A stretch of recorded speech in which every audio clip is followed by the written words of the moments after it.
오늘 또 과르디올라 감독이 전술에 몇 가지 변화를 줬는데 일단 가장 큰 전술 변화는 칸셀루를 왼쪽이 아니라 오른쪽에 두었다는 것이었습니다. 그리고 이렇게 칸셀루를 오른쪽에 둔 이유는 아무래도 살라가 오른쪽 측면 공격수로 나올 때 칸셀루랑 맞붙게 되는데 칸셀루가 기본적으로 수비력이 좋지 않은 선수이기도 하고 리버풀을 만났을 때 살라와 칸셀루가 맞붙으면 칸셀루가 살라를 막는데 아주 어려워하는 모습들을 보여줬었거든요. 이제 그러다 보니까 지난 경기에서는 아칸지를 오른쪽에 배치하면서 아칸지, 디아스, 아케, 칸셀루 이렇게 포백을 배치했다면 오늘 경기에서는 칸셀루를 오른쪽으로 넘기면서 아케를 왼쪽 풀백처럼 사용하는 포백을 사용했습니다. 그리고 여기에 더해서 또 다른 변화는 보통 맨시티가 미드필더 라인에 로드리를 중심으로 앞선의 데브라이너와 베실바 그리고 여기서 베르나르도 실바가 내려와 주면서 사실상 4-2-3-1 전형처럼 사용이 되면서 데브라이너가 공격형 미드필더처럼 플레이하는 이러한 전형이 만들어졌었죠. 그런데 오늘 경기에서는 데브라이너를 오른쪽으로 빼고 대신에 공격형 미드필더 자리에는 균도안을 배치하는 선택을 했어요. 그리고 이러한 전략은 아무래도 리버풀이 중원 싸움에 강한 팀이다 보니까 데브라이너를 오른쪽으로 빼서 데브라이너에게 중원 싸움에 대한 부담감을 조금 덜어주고 반면에 이제 균도안을 공격형 미드필더로 배치하면서 균도안은 사실 내려가서 플레이도 많이 하는 선수다 보니까 균도안이 조금 더 수비적으로 내려가주면서 중원 싸움에 가담해주는 이러한 전략을 과르디올라 감독이 가지고 나왔었거든요. 보통 이제 과르디올라 감독이 데브라이너를 공격형 미드필더로 썼을 때는 자연스럽게 베르나르도 실바가 올라와주면서 사실상 홀란드 밑에 데브라이너와 베실바가 공격형 미드필더처럼 좌우에 위치하는 이러한 전형이 자연스럽게 만들어질 때가 있었거든요. 그러다 보니까 과르디올라 감독은 오늘 이제 칸셀루가 왼쪽이 아니라 오른쪽에 나왔고 그렇다면 칸셀루가 중앙으로 접고 들어오는 것이 아니라 오른쪽에 배치되면 오른발을 쓰기 때문에 아주 높은 지역까지 올라올 수가 있거든요. 그러면 이때 데브라이너를 중앙으로 살짝 들어가게 만들면서 균도안과 데브라이너가 홀란드 밑에 배치되는 이러한 전형을 만들면 되겠다 라고 이제 과르디올라 감독이 의도를 했던 것 같습니다.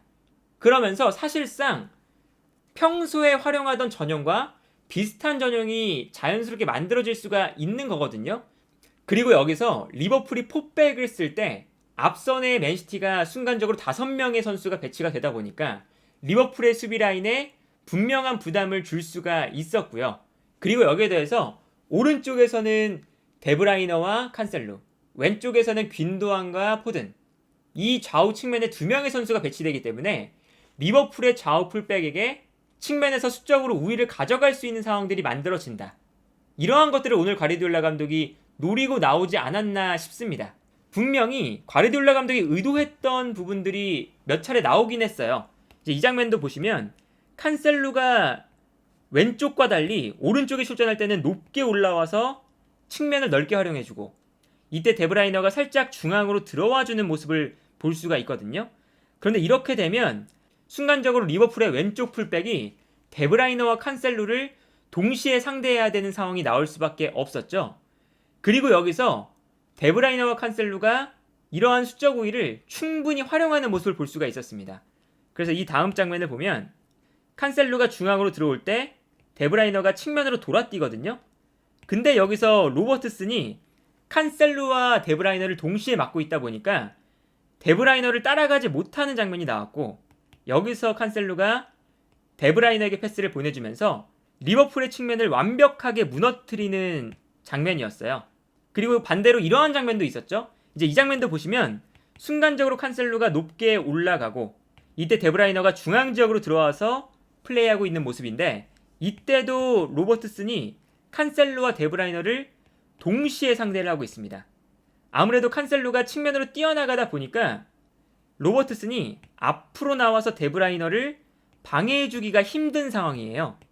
그래서 이 다음 장면을 보게 되면 데브라이너가 볼을 잡고 있을 때 로버트슨은 칸셀루가 측면으로 뛰어들어가니까 섣불리 올라올 수가 없고 그래서 결국에는 데브라이너가 너무나 편안하게 박스 안으로 침투해 들어가는 홀란드에게 크로스를 올려줄 수가 있었습니다.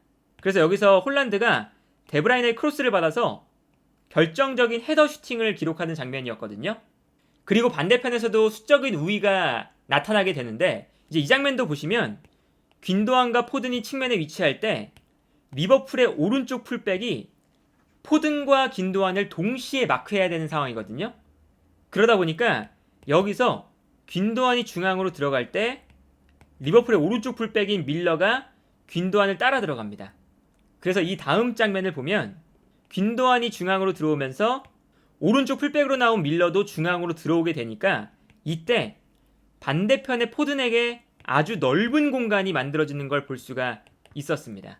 그리고 여기서 포든에게 패스를 보내주면서 포든이 결정적인 찬스를 잡게 되는 걸 볼 수가 있었죠. 이런 것처럼 오늘 경기에서 과르디올라 감독이 칸셀로를 올리면서 데브라이너를 중앙으로 들어오게 만들고 그러면서 오른쪽에서는 데브라이너와 칸셀로, 왼쪽에서는 포든과 균도안 이렇게 좌우 측면에서 수적인 우위를 가져가고 싶어한다 라는 의도가 분명하게 드러났던 장면들이 나왔었습니다. 그런데 여기서 아쉬운 건 뭐냐면 기본적으로 데브라이너는 공격형 미드필더로 나왔을 때 왼쪽 오른쪽을 가리지 않고 활발하게 움직이면서 맨시티의 전체적인 공격의 연결고리 역할을 하는 선수예요. 그래서 이번 시즌에 데브라이너의 히트맵을 봐도 기본적으로 데브라이너가 오른쪽 하프 스페이스에서 플레이할 때가 많기 때문에 오른쪽 라인에서의 히트맵이 많지만 왼쪽으로도 많이 움직여주면서 사실상 경기장 전체를 활발하게 움직일 때가 많거든요. 그런데 오늘 경기에서 데브라이너의 히트맵을 보면 데브라이너가 오늘 경기만큼은 너무 오른쪽 측면에 치우쳐서 플레이한 걸 볼 수가 있습니다.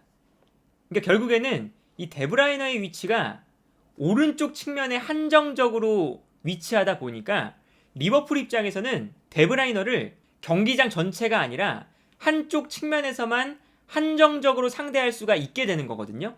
그렇기 때문에 데브라이너의 파괴력을 오른쪽 측면에서만 활용했다는 것이 그렇게 좋아 보이지 않았고요.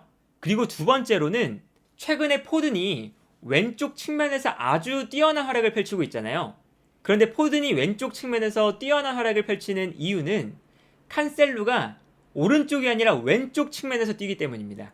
기본적으로 칸셀루는 오른발을 쓰기 때문에 중앙으로 접고 들어올 때가 많고 반면에 포든은 왼발을 쓰기 때문에 측면으로 뛰어나갈 때가 많거든요.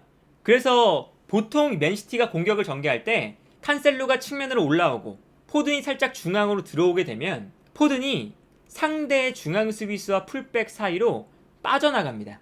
그리고 반면에 칸셀루는 중앙 지역으로 접고 들어올 때가 많죠. 그런데 여기서 상대 중앙 수비수가 포든을 따라가게 되면 칸셀루가 중앙으로 접고 들어올 수 있는 충분한 공간이 발생하게 되고요.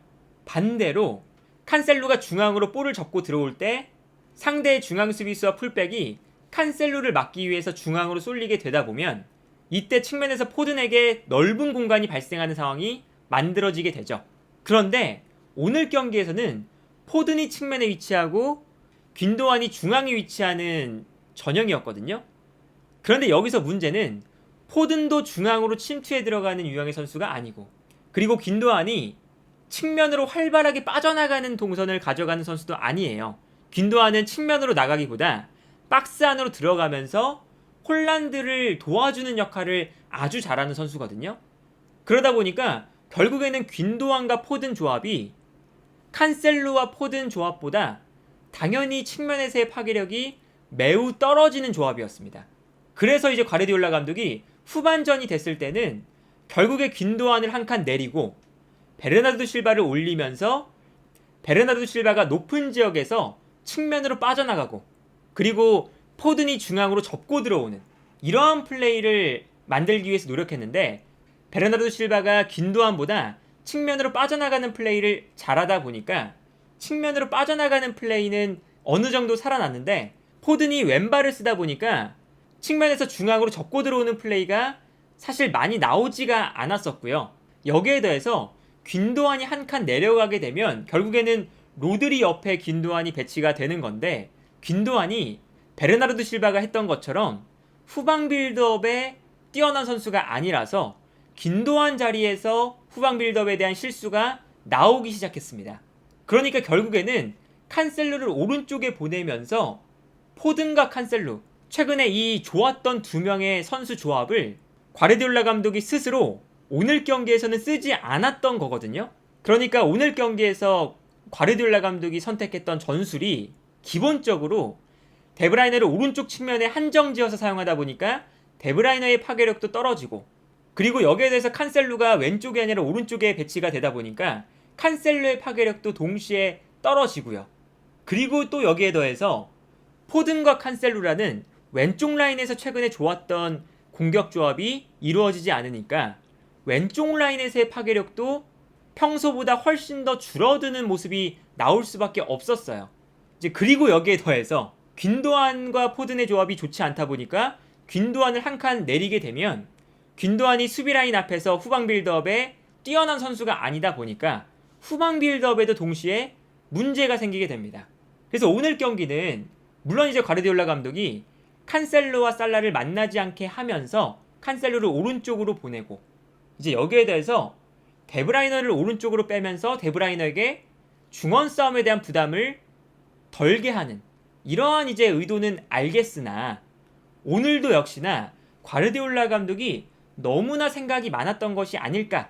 맨시티는 이번 시즌 유럽 전체를 놓고 봐도 가장 좋은 경기력을 펼치는 팀이기 때문에 자신들이 잘하는 플레이를 그대로 하면 되는데, 오히려 과르디올라 감독이 자신들의 단점에 너무 신경을 쓰다가 생각이 많아지면서 자신들의 장점을 충분하게 발휘하지 못하는 결과를 만들지 않았나. 그리고 여기서 공격적인 부분만 생각을 했는데 사실 수비적인 부분도 많은 문제가 있었어요. 왜 그러냐면 어쨌든 칸셀루가 왼쪽에 있을 때는 중앙으로 들어올 때가 많다 보니까 맨시티가 3백을 사용한다 하더라도 수비로 전환이 될 때 칸셀루가 빠르게 측면으로 내려오면서 포백으로 전환이 빠르게 되거든요. 근데 오늘 경기는 칸셀루가 오른쪽에서 높은 지역까지 올라가다 보니까 칸셀루가 수비 라인으로 내려갈 때 조금 더 많은 시간이 소요될 수밖에 없죠. 결국에 맨시티가 3백을 사용하는 시간이 많아진다는 건데, 오늘 리버풀이 4-3-3 전형을 사용하면서 피르미누, 살라, 조타 이렇게 3톱이 아니라 피르미누와 살라를 투톱처럼 사용을 하면서 왼쪽에는 조타, 오른쪽에는 엘리엇이 배치가 되는 전형이었어요. 이제 그러다 보니까 맨시티가 3백에서 4백으로 빠르게 전환을 하지 못하면 순간적으로 리버풀의 4명의 공격수와 맨시티의 3명의 수비수가 맞붙는 장면이 자연스럽게 나올 수밖에 없었습니다. 피르미누가 살짝 내려와주면서 볼을 받아주고, 살라가 최전방에 위치할 때 뛰어나가는 살라에게 피르미누가 패스를 보내준다. 이러한 패턴으로 리버풀이 대부분의 공격을 전개했는데 맨시티가 3명의 수비수가 있다 보니까 기본적으로 피르미누가 내려오는 움직임을 놓칠 때가 많았어요.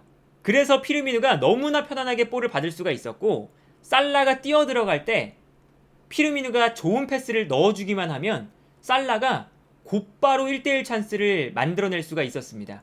이제 이 장면도 보시면 조타를 아칸지가 마크하고 있고요. 아케가 앞선에 있는 엘리엇을 견제하고 있어요.